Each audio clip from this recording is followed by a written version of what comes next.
waliwo omukazi go datinga n'omutunuulira okuva ku kagere okuva ku nyambala n'ogamba ono nze naamusobola. Ekibuuzo kidde eri hani wange, hani onansobola? Ngandi luno naye nga nayongera okubategeeza nti obulungi bwa mukazi kwefaako. Teri mukazi mulungi nga yeefaako nga yeewa respect asobola okudiba okumala sawa bbiri. Yakambuuzeeko mwabasingwa ndisakinga ababadde kuno mbadde mu bufumbo mukyali singo, obufumbo bwaweddewa mukyali singo, kati ate nayingidde mu relationship. Mwe temulina babaagala, mwafiirwako embwa, babanaaza bbuza, babanaaza kalitunsi nti mutuuka n'edduniya oba mufumbirwa ddi temulina babakwana. Yes, I'm just asking because you guys look so innocent. Neyongera okubategeeza nti nze ndi self-made. Yes, I'm a self-made. Naye nga nanyumya nnyo olunaku olwaleero luno anti nga bw'omanyi nti kati ndi mu muddu za kwetega. Ndi mu muddu za kwetega paka lwenfuna agenda okuntegulula ngamye nti kati Asiya njagala kuwoowa nkuwase. Nkiddamu nga mbategeeza nti nze tebanyendako, nze bampasa.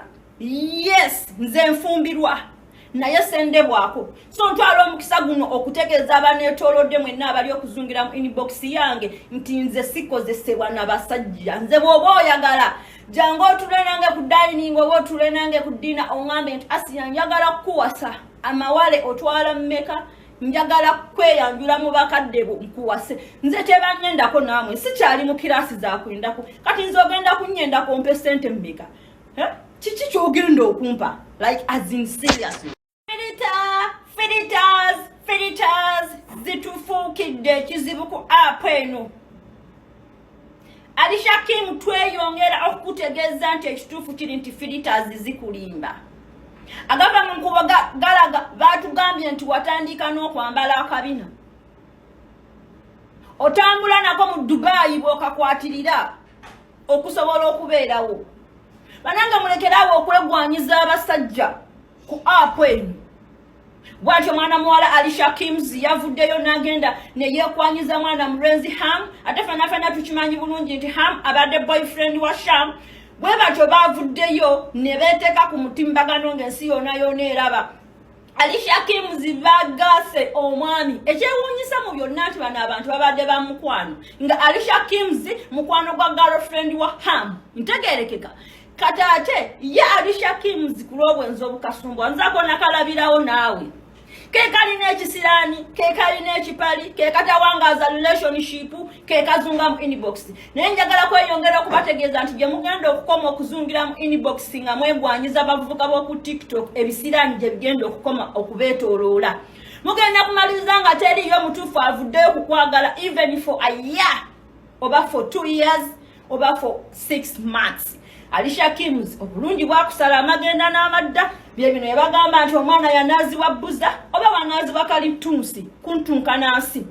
Tugenda ne tutunuulira ebikufaako, ogenda nawe moola mu kamera ne weenyoola n'okola buli kimu ne tulowooza nti olina ekiddako. Mukwano ebiri ewuwo bikwasa ennaku naye tweyongera okugamba nti noonya ku munnyu gw'omu nnyanja bamuyita sea salt. Omunaabeko osobole oba olyawa ebizibu n'agasiraani ganaakuvaako. Mwana omuwala omulungi nga gwe okubeera ng'oli mu inbox ozungo ddeno. Olaba Hamu ye yavuddeyo screenshots za Hamu ze twalabye olw'abalala bameka. Kiki? Nze ndabanga sikyamu buntu omukazi okwegwanyiza omusajja. Kiki temwekakasa? I'm just asking for a neighbor, you know. Waliwo ebintu byolina okutunulira n'ogamba we should stop beating around the bush. Naye bakasubira nti mundabe we nanyiridde nze nabagamba abanerijjako mu abamanyi ennaku yammwe.